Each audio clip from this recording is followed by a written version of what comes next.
Coming up on Headline Humboldt, author Jean Pfaelzer joins us to talk about her new book, California, a Slave State, and how the Golden State has a long and troubled history with human trafficking and forced labor.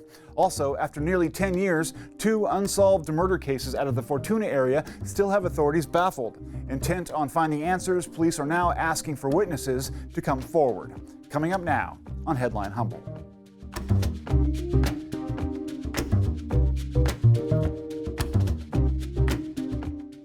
From the top of Humboldt Hill, this is Headline Humboldt. I'm James Falk. Thanks for joining us.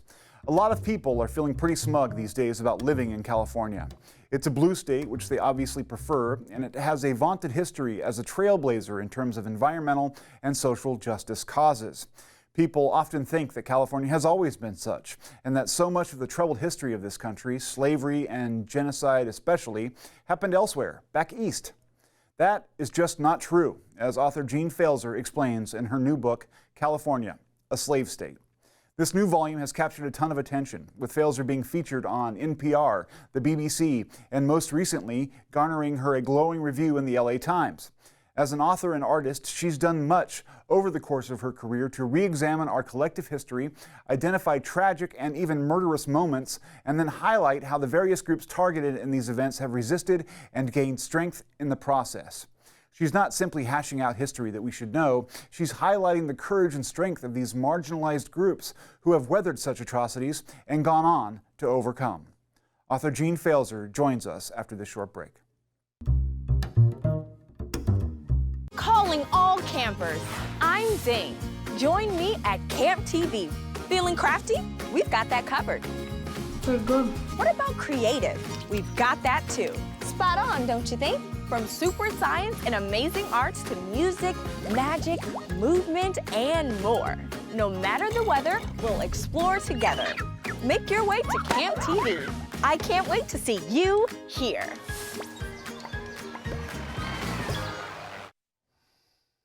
Hi, Jean. Thanks for coming into the studio. We appreciate having you here in person. Thank you for having me back. So we've had you on the show before, and we've talked about Driven Out, which is your previous book, and some projects you've been involved in surrounding the topic of Driven Out. But you have a new book out, and it's getting lots of attention, California, a Slave State, just to repeat it so people can remember it. Can you describe for us why this book came to be? What's the story behind it? This book came to be because I faced surprising events, instances that I couldn't make sense of.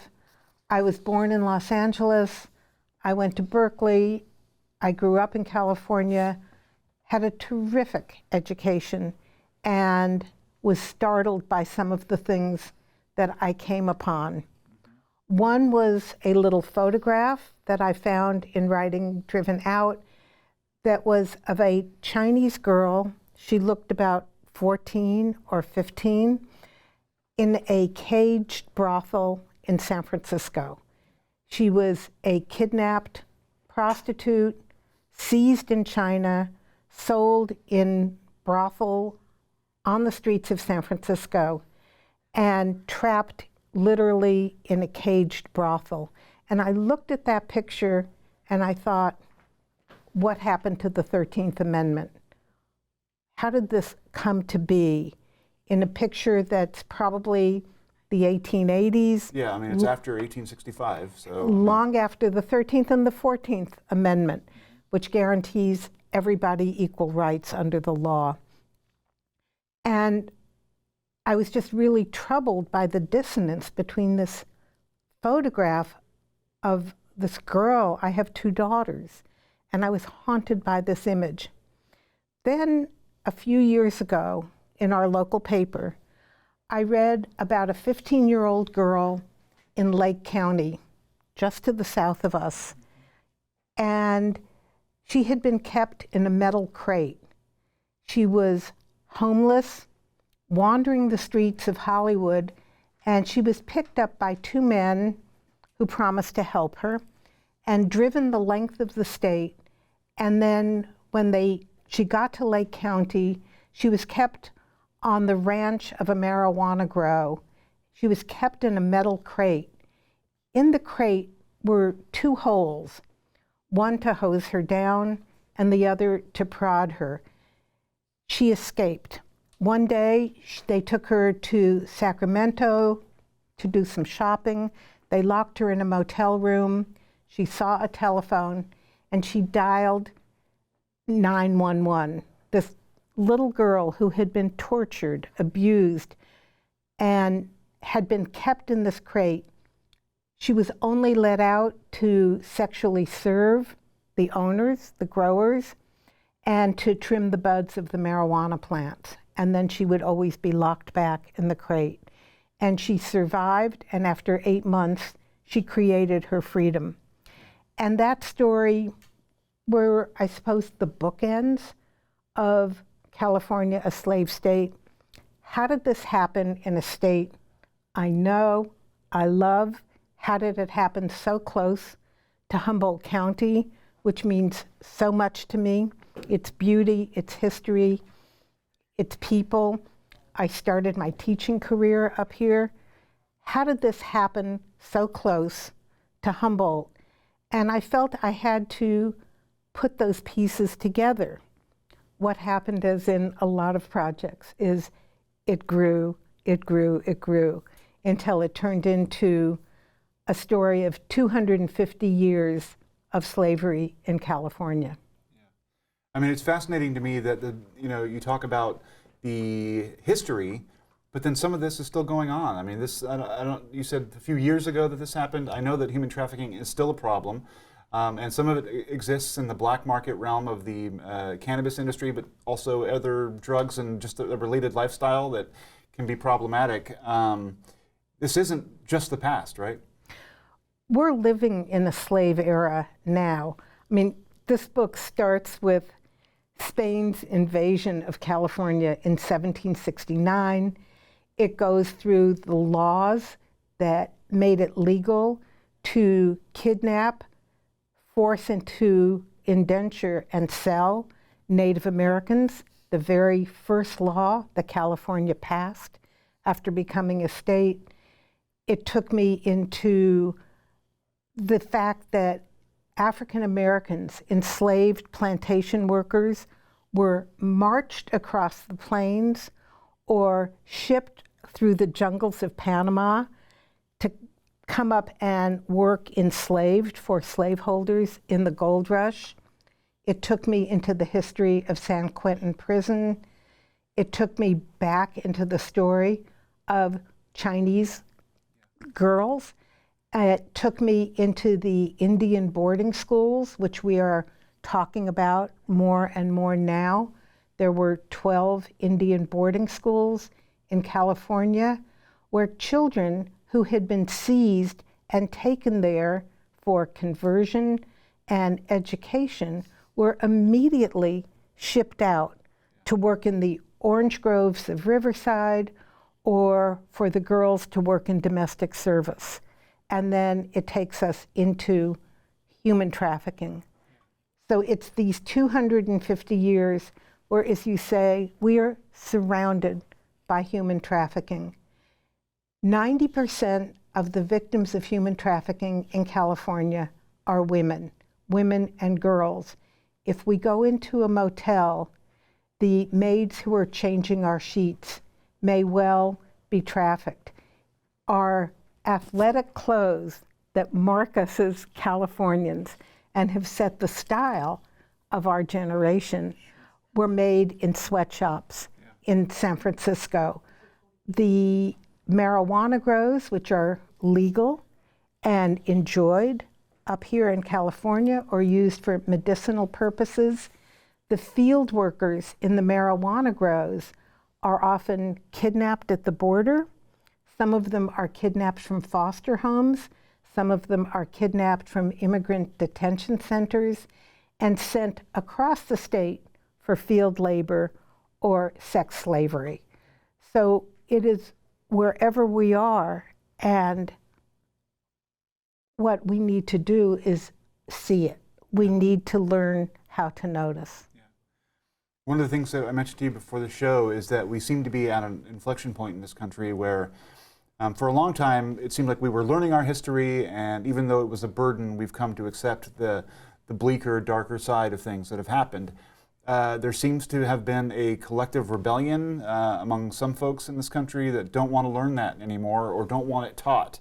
They want to hold an ideal of what America is in their head and not be bothered by the pesky realities. What do you think is the danger of that kind of approach? Or conversely, why is it so important to remember these, dark marks on America's character and California's character? That question is very relevant this week as we've seen the Supreme Court decisions coming down that are announcing that racism doesn't exist, or that race doesn't exist, or that race doesn't matter. And my book, our kids' education, my work as a teacher are all going to be impacted by this demand to make race invisible. A huge part of my career as an author and as a faculty member has been to recover and teach and discuss the books that I never read, books like Harriet Jacobs' Incidents in the Life of a Slave Girl, or the story I opened my book with. This is a story of a runaway Wailaki 10-year-old girl who insists that we listen to her story. And she is being trapped by that law that legalized the forced indenture of Indians. And she's on the run from the American military. And will I be able to tell that story? Would I be able to teach that story? I asked my publicist just a few weeks ago, how are we going to publicize a banned book? And this book just came out a few days ago. But will these stories be allowed to be taught in Florida, in North Carolina, in Texas? If we don't read and know and tell the stories of what happened here at home in our own state, stories that you probably didn't learn in high school, I didn't learn in high school, that we're going to keep locking in laws that are abolishing the vote, abolishing the right to reproductive care, and imposing crazy taxes on potentially even on reparations. The downside of this very troubling week is going to come home to haunt us. If people's eyes are as closed as mine were, we're not going to do the homework to fix the troubled parts of our social and political fabric. One of the points I thought that was well made in your book, and also I think it's a neglected topic as far as issues like this go, is the prison industrial complex. We have a captive workforce in the state, millions strong, and we talk about, on the surface at least, reform and figuring out how to change the system so that it works better. But we still have a system that depends on trafficking thousands of people every year into cages. I wonder if you could explain a little bit for the audience how the connection between prisoners and slave labor is made. It's in the law. The 13th Amendment that we cherish has an out, that slavery is not an amendment you want to have a loophole in. And not an amendment. We do not want the amendment that was written into the 13th Amendment that abolishes slavery in the United States except as punishment for a crime. Slavery is not an appropriate punishment for shoplifting or assault or theft or even violent crimes against people. Slavery is in a category of its own. It's not a criminal punishment. And what I discovered is that slavery is endorsed throughout the Constitution. In the 5th, 9th, and 10th Amendment, it becomes very clear that we can't have access to other people's property, and enslaved human beings were considered property, so that we couldn't seize other people's property. This is embedded in our foundational law. So the fact that in the 13th Amendment, punishment for a crime includes slavery is right up front. This book traces the history of San Quentin Prison. Right with the gold rush, there was crime in San Francisco, there was crime in Sacramento, the jumping off point for the gold rush, and there was no institutions except some pretty funky local jails to deal with criminals. What happens is that the raw new state legislature is controlled by Southern plantation owners, and they pass a law and give out, at the time, $100,000. That is a crazy amount of money in 1850 to a sleazy contractor to start the prison system in California. Fruit from the poison tree, right? Fruit from the poison tree. So in San Francisco Bay, with the gold rush, there are 400 abandoned ships. And what this contractor, James Edsel, does is he takes 2 of those ships and turns them into prison brigs. And he gets the support of the governor to ship prisoners from all over the state to him. He refits these prison brigs. The whole bottom of the hulls are nasty, tiny jail cells. And he sails these prison brigs around the bay to start the roads, the sewage systems, to work on private mansions in San Francisco. Finally, the state legislature, with a boring series of reports, says, build the prison. And so this group of destitute people arrested for petty, petty crimes are shipped over to Marin County, and they build their own prison at San Quentin. That is an amazing story, and tragic and enlightening in so many ways. We are down to less than a minute. So real quick, I wanted to show, I think we have a graphic plugging your reading that's coming up at Northtown Books. Is that right? Yes, there it is. Book presentation and discussion, Friday, July 7th at 7 p.m., Northtown Books, and that's 757 H Street in Arcata. And was there another event that you wanted to mention as well? The next day, yes, I'll be at the Clark Museum, and we'll be talking about the book in Eureka at the Clark Museum. Excellent, excellent. Once again, thank you so much for joining us, and I appreciate having you on the show. Your intellect and wisdom is always welcome. So thank you so much. Thank you for having me back. We'll be right back after this short break. Friends and supporters of Keat TV, we are calling all who have a passion for public television on the North Coast. Keat is looking for a diverse group of people to join its Community Advisory Board, or CAB. CAB members play an advising role to management and act as Keat's ambassadors within the community. Meetings are held quarterly on Zoom. Go to keat.org, find the link for CAB, and get involved today. We look forward to meeting you.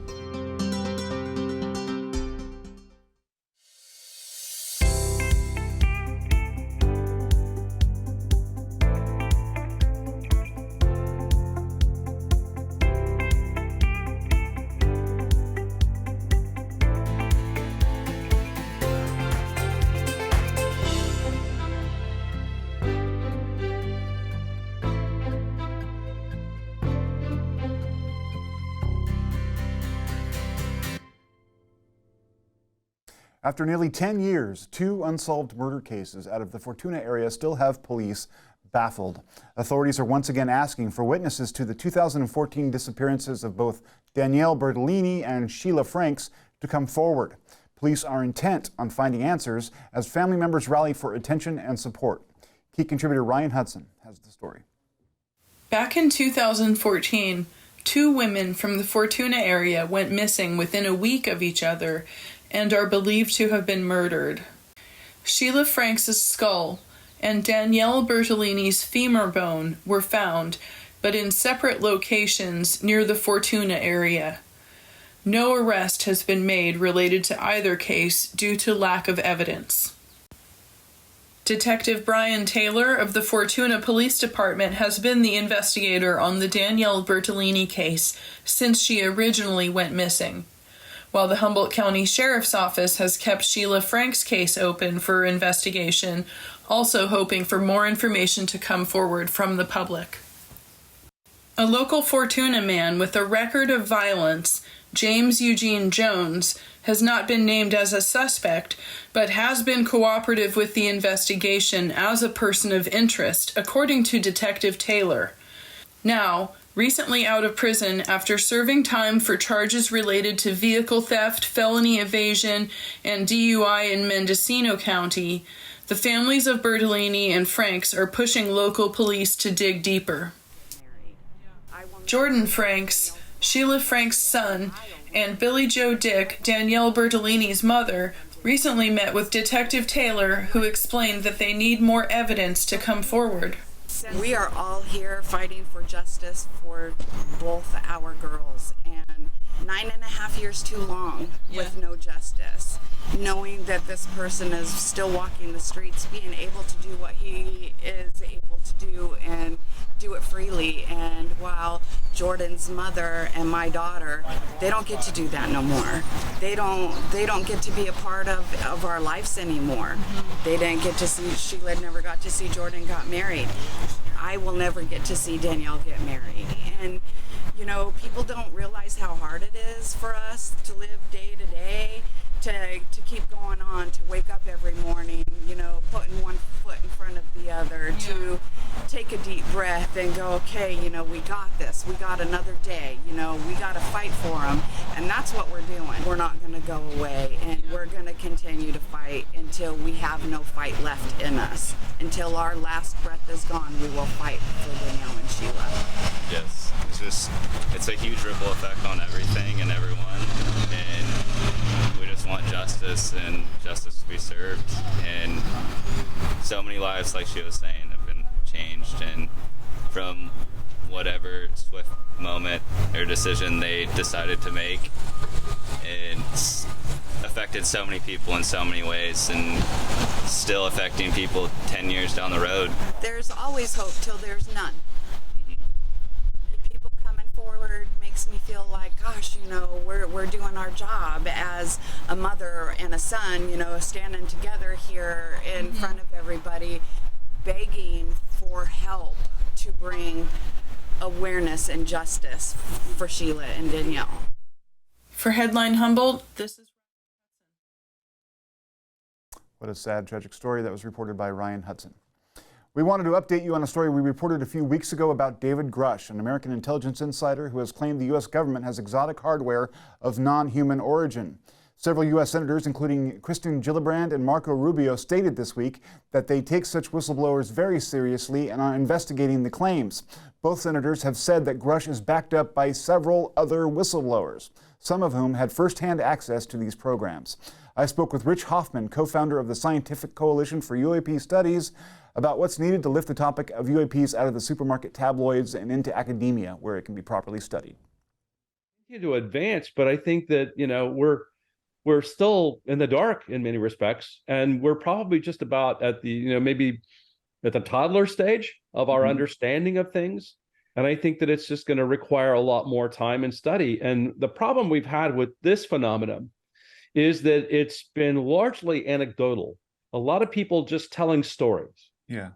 Okay. And until you have actual scientific tools to go and actually look at things, for example, like in something beyond the visible range of the electromagnetic spectrum, you know, and actually, you know, look at in the IR ranges, or you look in the microwave ranges, look in some of the other gamma ray, you know, what do these things look like in that context? We might learn more. And I think that it goes also beyond our just hearing anecdotal stories from people saying, well, I saw a UFO last night. Well, and then you're out there doing an investigation on it. And oh, by the way, it's already gone, you know? Yeah. So, I mean, you know, we have to get really solid data. And we're starting to see some of that happening with the fact that we've improved on our aircraft, our radar systems on that. And so that's why you're seeing a lot of military cases where now suddenly we have that technology that's advanced and actually is starting to detect these things that we didn't see before. Yeah. And so now let's take that opportunity to be able to get these multi-sensory kinds of data inputs, if you would, into our study to now allow us to get better understanding of the objects. And so, that's what Aero's trying to do. That is what they're all trying to do up, with the whole, the intent of that. That's what we're trying to do. We want scientific data because the scientific data is going to help us to understand them better. And I think that our technology is advancing. It's getting cheaper to use, and we're starting to see where we can actually do that. As part of a partnership with WETA's new series, Iconic America, we're highlighting our own icon here in Humboldt County, the Redwoods. Kenzie Lamb gives us a tour of Trillium Falls, located in Redwood National and State Parks.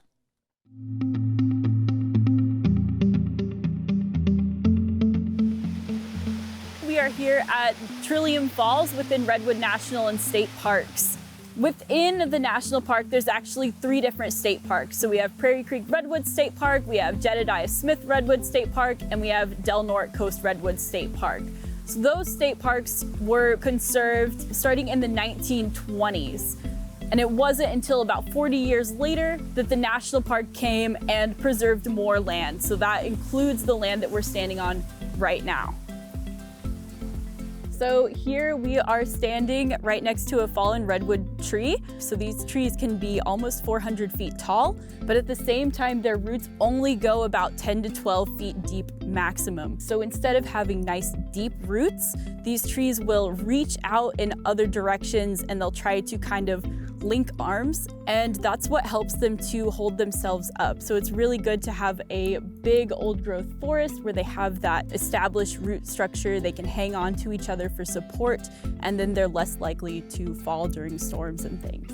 I work here as an interpreter, which is kind of a confusing term. A lot of us interpreters say that what we do is we speak for the trees, and I don't think there's anywhere where that is more true than here in the redwood forest, the tallest trees on the planet.